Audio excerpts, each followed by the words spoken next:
All right. Well, welcome everyone to the podcast. I am so excited to be back recording and sharing insights with all of you.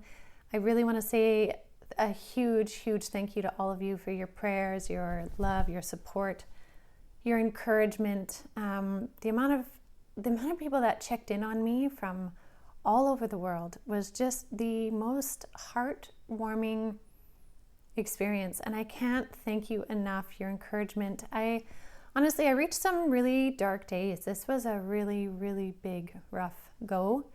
Wildly transformative, deeply spiritually transformative as well from my surgery. I know some of you knew what happened, but I had a hysterectomy in June, followed by some complications and a deep, dark journey.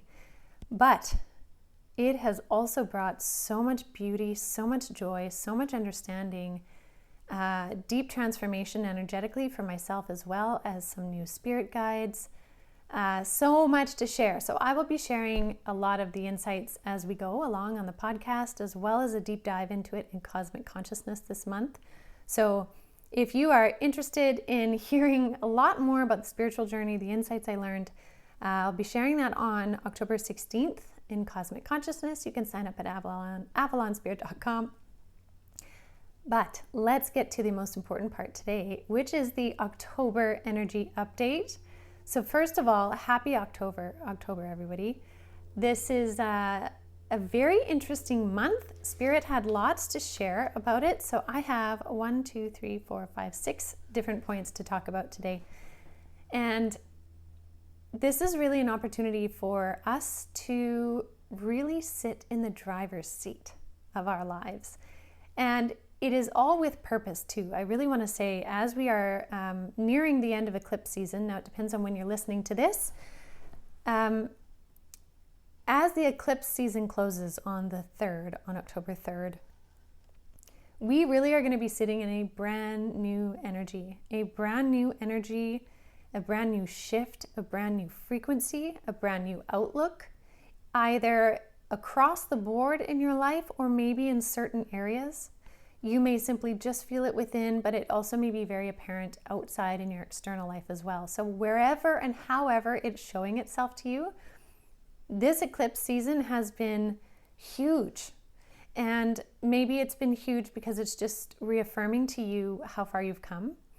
But I know for many people, it has also had lots of tower moments, but also new beginning moments. It's been very powerful to rapidly shake us up and shift us in the right direction yet again, because I know many of you listening have been working on yourselves and your ascension in whichever way that is for you.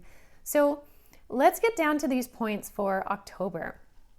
So the first thing I want to share is, first point Spirit said is that things may look very different to you.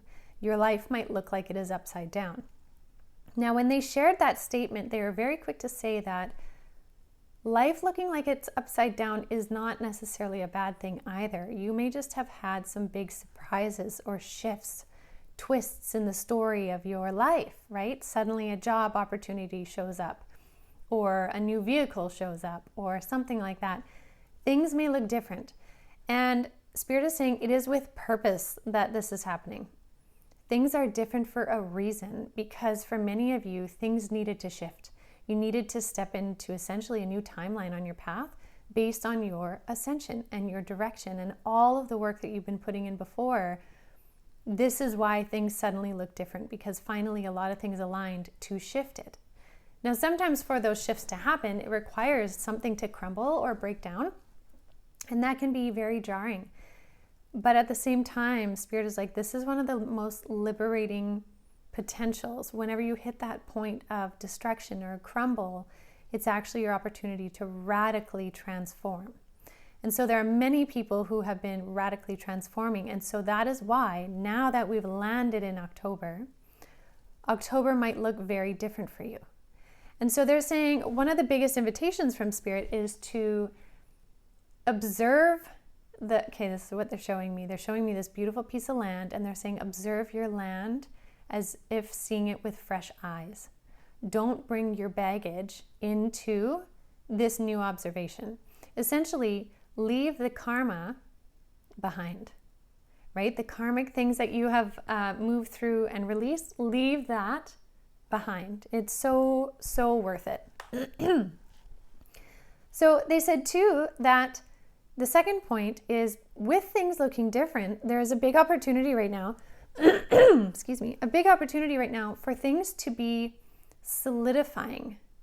And so for some of you, you might feel like you're on like fresh ground or like fresh ice, right? Like, you know, when the ice starts to harden on lakes and stuff, and it's new, and so you don't know how thick it is, and you don't know how safe it is. They're like, there's this newness in the air with some of your projects, your ideas, maybe new ways of thinking, new lifestyle things you're trying. There's a newness, but giving it time, it is solidifying. So the more that you put trust energy into the newness, the more you're going to help it solidify, right? So they said this change is solidifying into your reality, and there's a purpose of it solidifying into the reality, because a lot of the things that we've been working on, especially in 2024, is to bring them into a tangible, sturdy, useful source, meaning a very earthly based thing, right? So that could be new relationships, that could be a new relationship with your own physical body. Maybe you're taking better care of your body. It could be a new way that you've shifted and moved your house around inside, right? Like redecorated or restructured, or again, tangible things to show you things have changed, to essentially show you that you have changed. Because that's the biggest thing. We have been transforming so much, and now it's about really seeing the fruits of that. Spirit keeps showing me a cornucopia.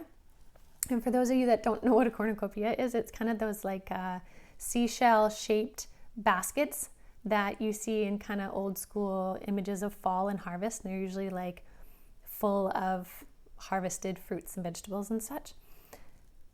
This is really symbolic of where we are now. And so it's like showing you the fruits of your labor. So these changes, these tangible, tactile, 3D life changes are to show you how much you have transformed.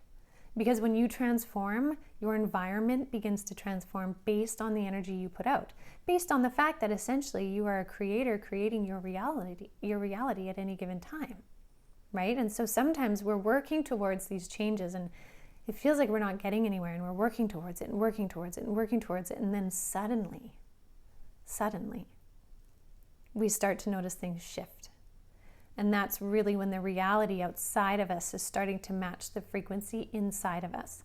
So again, bringing that back to the point that Spirit was saying, with these changes, they are now starting to solidify. And so it's kind of inviting in a little bit of a deeper trust into the ability to feel more and more secure with these changes that have been happening. Now they said in order to do that, it comes to my next point, they said really embrace observer mode.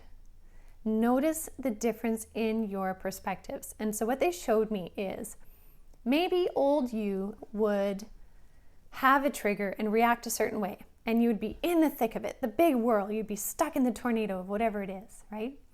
But now the new you is sitting in observer mode, which is really you kind of separating from the event or thing and looking at it from a farther perspective. You might even visualize yourself kind of floating above it, taking in the entirety of what's happening and observing what really is actually happening versus just the trigger you're feeling.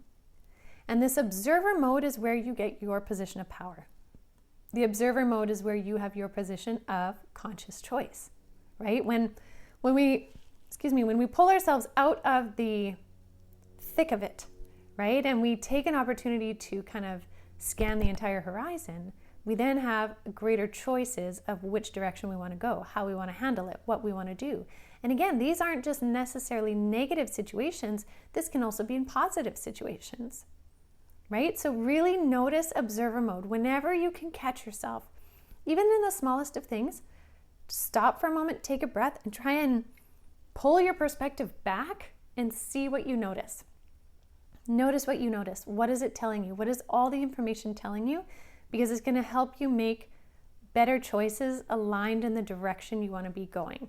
Again, it's all tied together. Like all of these messages are tied together, okay? So observer mode, notice the difference when you're in observer mode versus when you're in the tornado, I'll call it, right? And again, I really want to emphasize the tornado can be positive too. You could have some really good news and you're just totally in the whirl of it and absolutely be in the whirl. But then after, pull yourself back and just take a moment and notice the entirety of it. Drink it all up, take it all in, okay?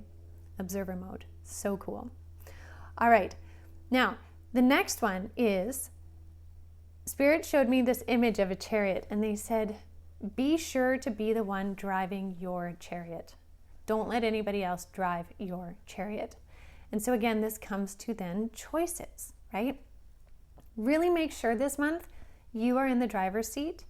Because this month has such a new energy to it, like a fresh perspective on everything that's been happening, really make sure you are driving your chariot in the direction you want. Don't let anybody drive it for you.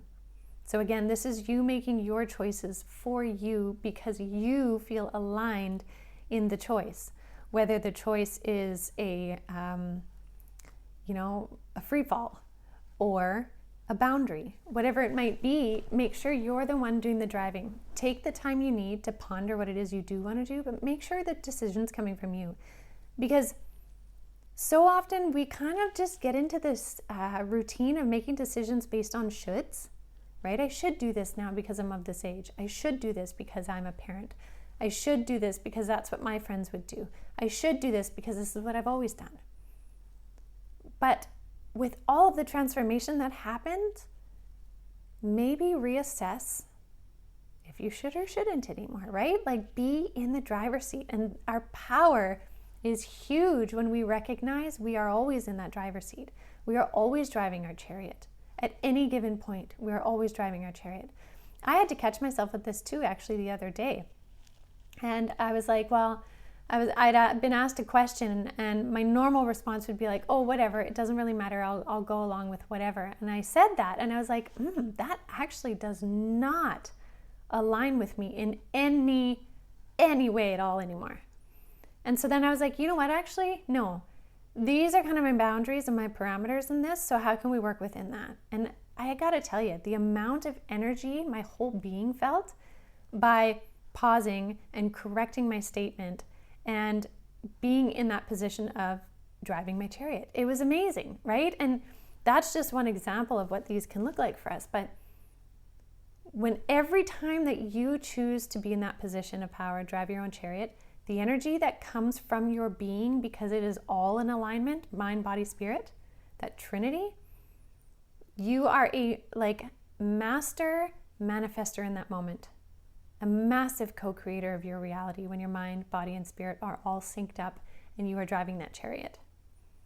And really, if we are thinking of a chariot in its totality, one of the most amazingly powerful energetic chariots of our beings is our Merkaba, right? Our energy body mixed with our physical body, mixed with our spiritual body, the energetics of the masculine and the feminine within us spinning in their own directions. Like it's this beautiful energetic symbol. And when we have, again, like I said, the mind, body, spirit all in sync, we're really spinning the energetics of our Merkaba, our soul frequency energy. And again, that is a massive co-creator, generator, manifester, and all of that. So Spirit is really saying, like, this month, learn, discover, be who you truly are, because it's really now framing the direction of where you're going. Right? And who else can be the one to do that but you? Who else should be the one to do that but you? It's really entirely you. So get in that chariot of yours and make sure you are driving in the direction you want to go, stopping where you want, and all of that. Okay? All right. My next point here is Spirit wanted to mention that a big awareness that may come up for a lot of us is this sense of internal conflict. But the invitation is to surrender. Now, they said that as we start to see a lot of things externally to us change, it often can create an internal conflict energetically. And it's kind of this part of us, some people would maybe call it the subconscious, whatever you want to call it. I would say it's like known frequencies, right? Okay, how do I explain this, Spirit? I need you to help me out. All right, so internally, we can have this energetic frequency that likes predictability, because when we understand the energetic frequency, we don't have to think about it or spend energy to figure out what it is. We just know what it is. And so that can sometimes lead us to staying in situations that are maybe not good for us, whatever that may be. But it's a known thing, so it's predictable, and so we understand it. When we change that, we change and we kind of connect with a different frequency. And that frequency reverberates through our beings. And that can create an internal conflict. So some of you may be noticing within your body, there's a different energy, almost like an anxiety, something different, something that's just like, what is this? It could be a change in your external environment. You could live in a new house, have a new job. Of course, that can create those feelings. But it goes deeper than that, is what Spirit is getting at. So much is changing about who you are, even your own energetic frequency, your energetic signature, how you do things, that there is a lot of new on the horizon. And so that can create a feeling of internal conflict. So when you feel those feelings come up of something being disharmonic, take a moment, if you can, to kind of really tune into, is this a new frequency? Or is there actually a conflict of something, right? And see if you can differentiate between the two, because if it is a new sensation, it actually just needs surrender into it. Because if we can surrender into that new sensation, then we're not blocking the flow of the new things in our lives, the new ways of being, the new ways of holding ourselves, of carrying ourselves, of interacting in different environments. Like, there's so much new. So notice that internal conflict, define it if you can, and then where it is needed, surrender into it. Let the changes show themselves and let yourself be a part of the change. All right, now the last point, and I really love this because they added this just at the end too, right before I was kind of going to wrap up. They said one beautiful relief all of you will have is that there will be a certain amount of eclipse chaos that will subside. So let me be really clear about this. From now until the end of the year, there is still a ton of intensity. A ton. A lot of shift, a lot of change, a lot of stuff happening externally.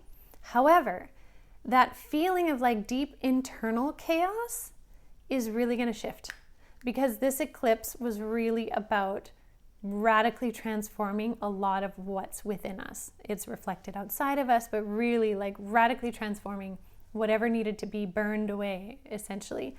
And so that kind of chaos feeling subsides after the eclipse. So after October 3rd, that energy inside should start to kind of simmer, which is again why they're like, notice the internal conflict. Is this actually internal conflict and disharmony, or is it just something new? Because with the eclipse energy shifting, all of that crumbled or was shaken up is starting to settle again. So if you picture, you put some dirt in a glass and you shake it up, it's all murky, but you leave it for a while and all the dirt and rock is going to go to the bottom and the water will become clear again, right? You'll be able to see the differences. So something to kind of recognize, because they wanted to bring that through to kind of give us a sense of like being able to take a deep breath again, like, okay, things are okay. We got this. A lot shifted, but we're moving forward kind of thing. The eclipse chaos subsides. And again, I want to emphasize the chaos is not always bad. It's not always negative chaos. It's sometimes just things to shift your life around, to shift your perspective, all of that. But there's a change in how we perceive the chaos. So again, if we go back to one of my earlier points, was the observer mode, being able to pull back from that can really, really help shift your experience in it. Because again, like, you're walking into this month with a new energy in some form. Might be radically new across the board, or it might be in one aspect of your life. Either way, you are walking into this month with a new frequency, a new you, a new aspect to explore, a new way of being in this world. And that is most likely a way for you to be more connected into who you are, so that you feel more confidence, you feel more understanding of what you're doing, of where you're going in some shape or form. Again, everybody's journey is different, but these are some very, very big cosmic themes really here for us on planet Earth to help humanity ascend. And you are all doing it. The fact that you're listening to this podcast and podcasts like this one means you're doing it. And so Spirit wants to give everybody a very, very big pat on the back for, moving through it all. They're saying for running through the gauntlet. And they really appreciate the work that we're doing here on the planet to raise the frequency, because I can't tell you how vividly they have shown me this over and over, but each and every time we change something within our own hearts, when we soften our heart in some form, change an old triggered reaction into a loving, compassionate reaction with boundaries and consciousness, each time we do that, we change. Spirit's getting very philosophical. They're like, you change the fabric of your reality. That's what they're saying. That's how I hear it in my head right now. You change the fabric of your reality. And that's a very big deal. Each and every one of us, they're showing me, represents like a pixel. So if you take a whole picture and break it down into pixels, each person on the planet represents a pixel. And every time somebody shifts their frequency and changes some old trigger into something new, a new energy, they brighten that pixel. And so a new picture begins to emerge, and what maybe used to be kind of dark sepia tones now begins to have color in it and life and vibrancy. And so that's why what each and every one of us does has a huge, huge impact on the collective. So all of that to say, Spirit gives you a really big pat on the back. So that's everything I have for the October energy update. I want to thank you all again, as always, for joining me. And please do share this. Share the podcast with anyone you think might enjoy it, might gain some benefit from it. And again, I just want to thank you all for tuning in and checking it out. I hope it inspires you. I am beyond thrilled to be back making podcasts again. I feel so energized doing this. Again, that's thanks to all of you. I can't thank you enough. So have a beautiful rest of your day, everyone, and I will see you all next week.